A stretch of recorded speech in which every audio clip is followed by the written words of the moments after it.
We've spent the last 10 years trying to find a place to house the ultimate needs of the agency. We've asked to change requirements, space size, area of consideration, or that delineated area, to ultimately we included the entire island in order to satisfy the need. Originally it started out as just the downtown area of Friday Harbor, and at one point it was expanded to be larger. It then was expanded to be Friday Harbor and Roche, and then ultimately the entire island to give anyone an opportunity to be able to satisfy the requirement. Thank you.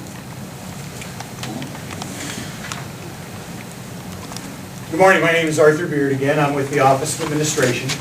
U.S. Customs and Border Protection is a unique organization in that it was originally the main source of revenue for the United States. So the U.S. Customs actually still owns property, which is why we don't always deal with GSA on some things. But we do have a construction and leasing division that handles other types of projects. And that may come into our questions later on, but it is our responsibility as the Office of Administration to design these facilities as per a set of design guides that have been developed between the Office of Administration and the Office of Operations, which is Mr. Alvarez's group. The specifications are really designed after the number of officers and the mission of a particular port of entry. In this case, I tasked GSA originally with a very tight delineated area because it's important that we be close to the docks so that they can perform their mission quickly. And because people don't want to sit around, they want to get out and enjoy Friday Harbor. And we just as soon have them do that. So we need to be close to the facility. But it was difficult to find office space in that time. So as we began, we expanded out into the city. Eventually, I tasked GSA with the entire island.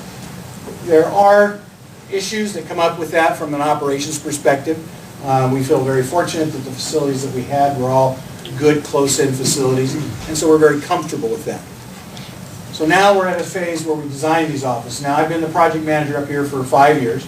I have built similar facilities in Port Townsend and in Aberdeen, and then we've redone the docks at Port Angeles, but we don't have our offices in a federal facility there. And these offices are designed to fit within the community. In Port Townsend, we were able to put it in an old hospital building out on the docks, or by the docks. We were able to incorporate all the furniture, the 1800s furniture that we brought from the post office where it originally been. So when you walk into that office, it does have what we call a level 3 entryway, but you see into all the antique furniture and everything that's there. It's our concept that we need to have a space that, as Mr. Alvarez says, gives us the technical infrastructure to perform our mission, but at the same time allows us to provide the security requirements that were required by the federal government to maintain for our connectivity to the federal government systems and interagency systems. So that's there.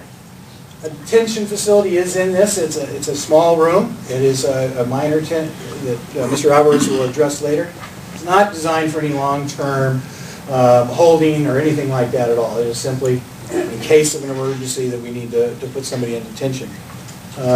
Otherwise, the facility from the outside will look just like the building looks. As a matter of fact, my job is to work with the GSA and the lessor to make sure that there's a very small impact on things. The doors might change a little bit as far as the construction of them, but the view of them shouldn't change at all.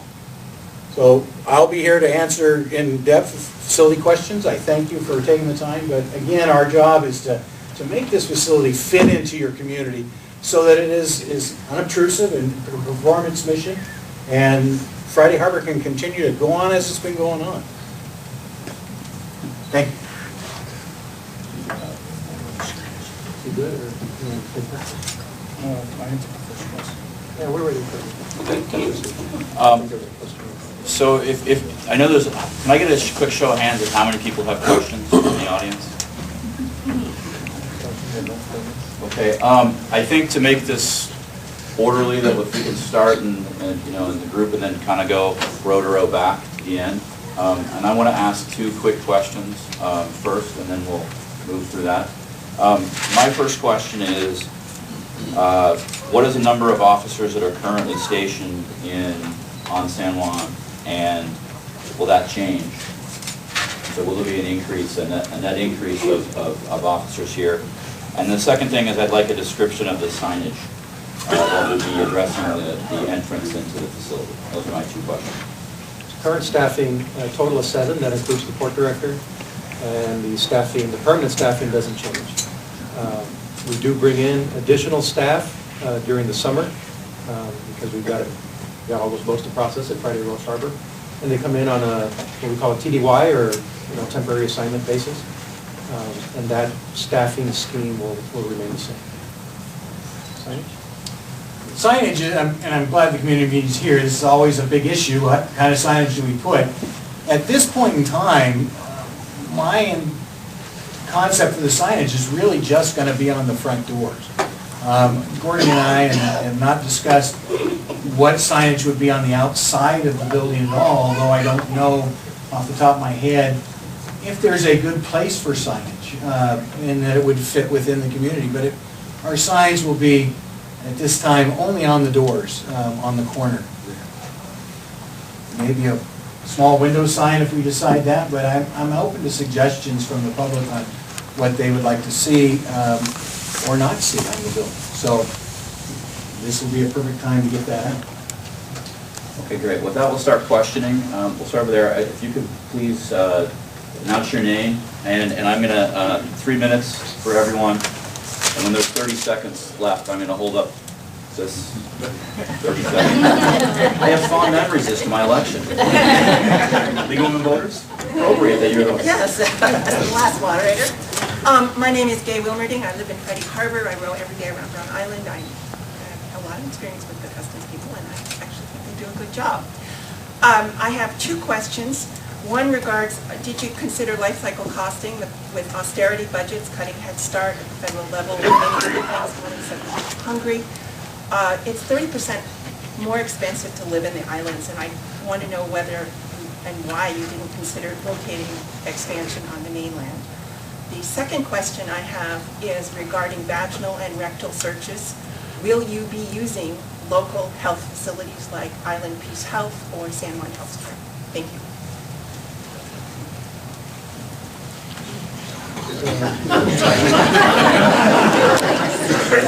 First question.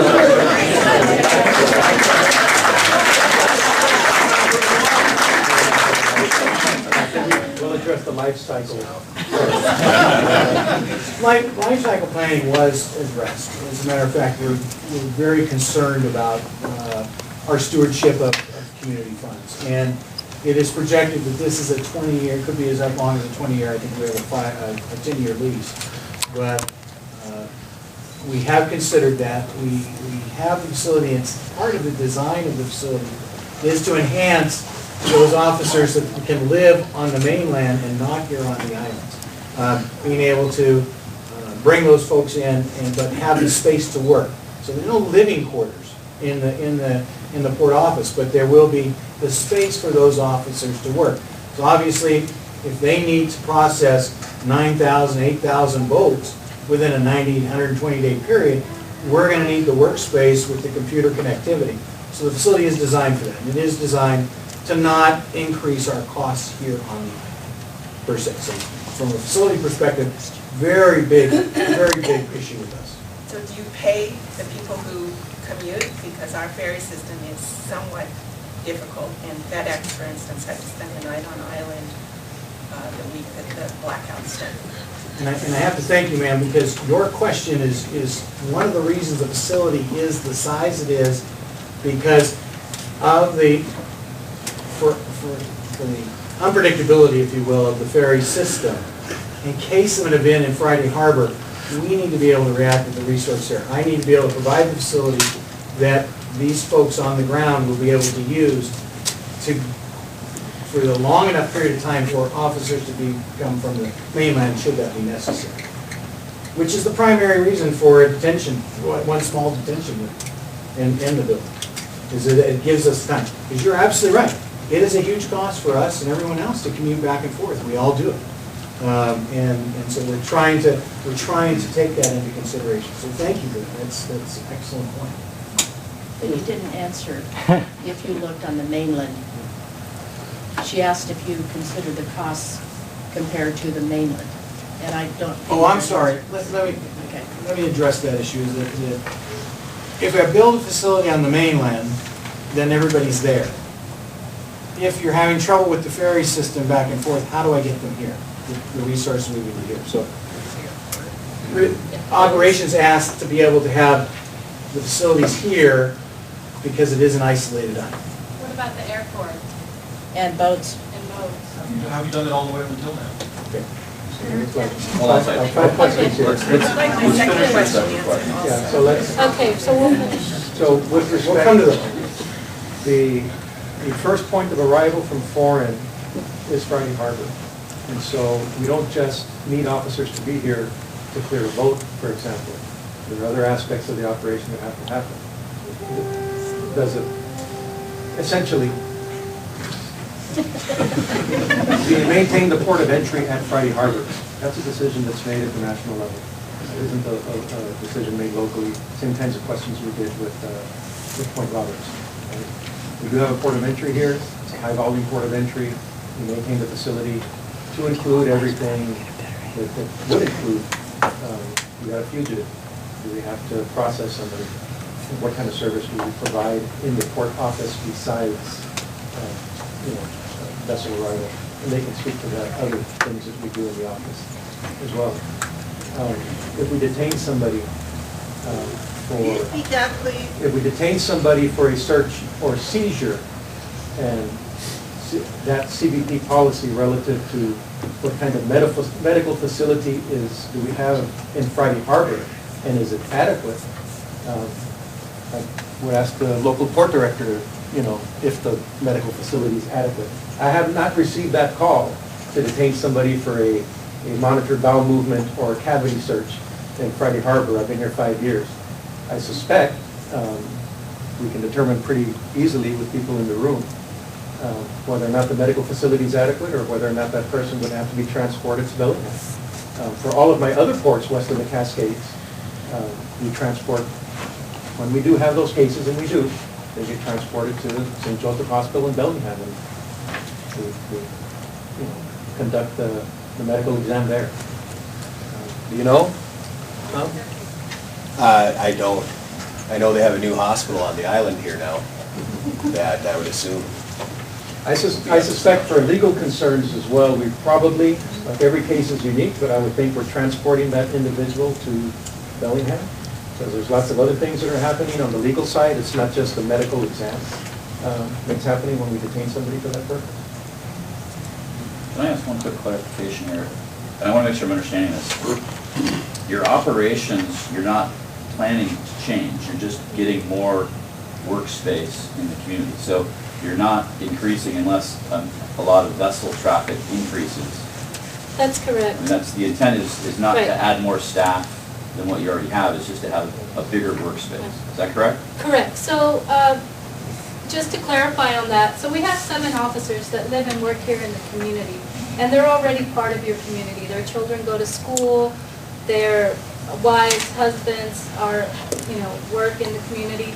So we don't plan to expand that. So our operations here are based on a few different things. So we do small boats, which greatly expands during the summer. We welcome approximately 32,000 people to the island every year.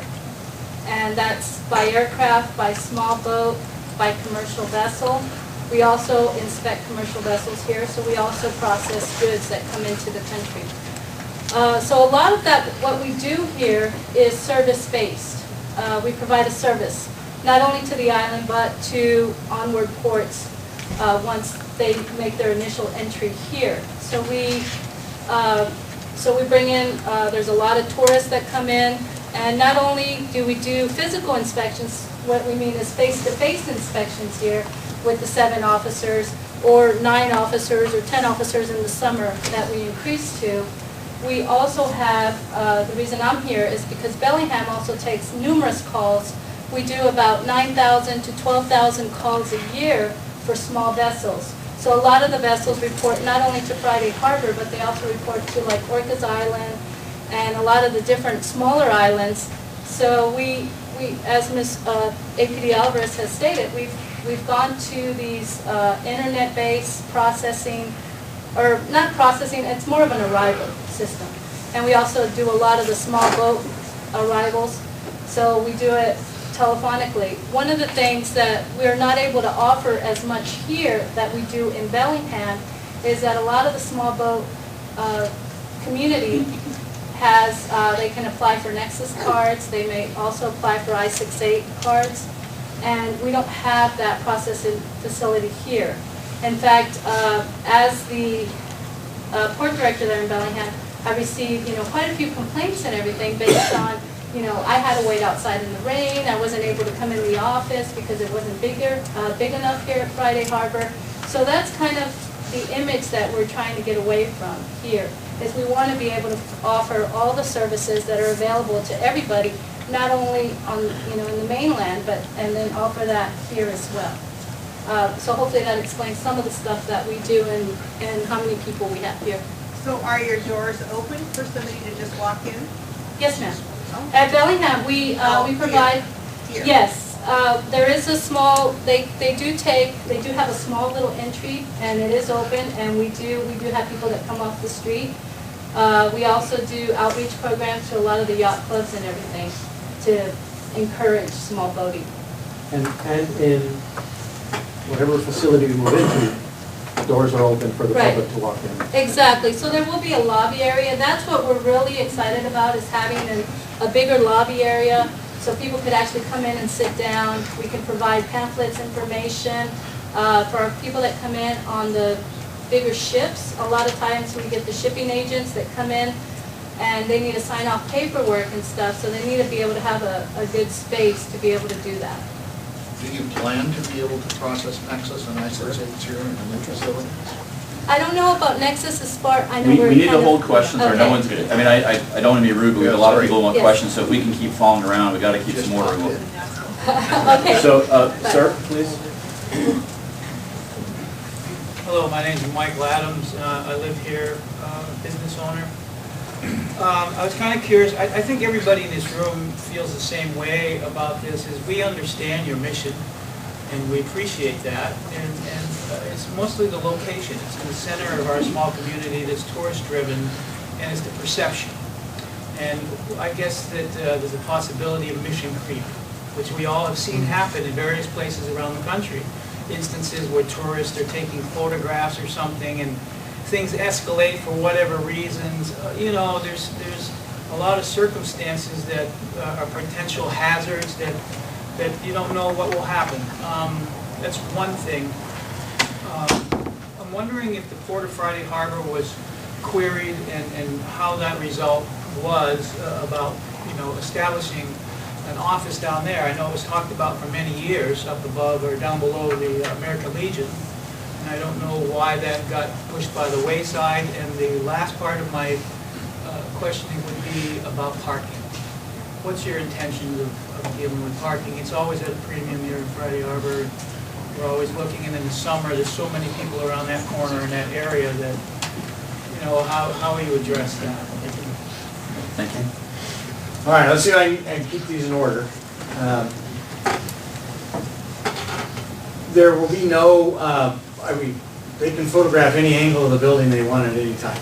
And that's part of, I want to make sure that the building stays is the way it is, or whatever they do. If they decide they want to put different murals on it, we're fine with that.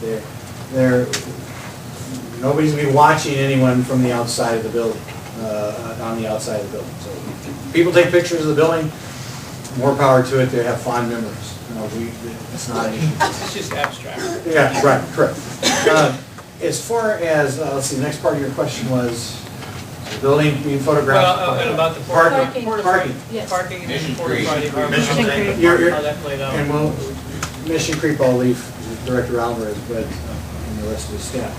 Parking, the request for parking was 2 secured parking places, which are going to be taking place underneath his building. There's an underground parking there. We're going to cage in a small area for 2 government vehicles. It is our requirement that a government vehicle, when it's left at night, have secure parking. So All we're gonna do is run a couple of fences from two of the pillars, you know, they're inside the underground parking, from the ceiling to the floor, run straight to the back wall and put a gate across the front. Those cars will be parked inside, underground, and out. There are two other parking places that we've asked for in the building, in the lease. Those are just marked parking places, we'll say CBP. Other than that, our parking impact is what it is today. So, you're absolutely right. And then the port question, did you interact with the port? Were you trying to find a location? A little bit more complicated question, but the answer to that question is yes. We did interact with the port for a very long time. One of the things that, and this started into just as I came on board 5 years ago, was that we cannot enter into a contract that is a capital lease, and that's a GSA thing. What happens is that means that if we're the primary lessor, and the GSA can address this, but if we're the primary lessor and the building is being built with our money wholly, then that doesn't work. So we could not go with a design-build building for the wishes of what the port wanted to do, where we would be the primary lessor and the major funding source for that building. That costs us in the long run a lot more as taxpayers, and so we need to go into facilities that are already in existence. Unless we own the building as the federal government, we build it out. But that's what the issue was there. That is right. And Mr. Creed, real quick too, guys, if we can make our responses a little bit quicker, because there's a lot of questions here, and so like, just quick, short. There was a Mission Creek question, or response, and then we'll get to you, sir, in the green letter. So whoever asked the Mission Creek question, can you please clarify that for me? Well, I'm not sure what you mean. your organization is an umbrella organization, DHS. It has ICE, TSA, I think 22 agencies that fall under DHS. So I'm wondering, Which they're the biggest. They're the biggest. That's right, they are Let's hold our the comments to umbrella the question. agency, but I'm just wondering, is it going to, it's, What keeps it from being? So, Yeah, what keeps it in control and not Mission Creek out?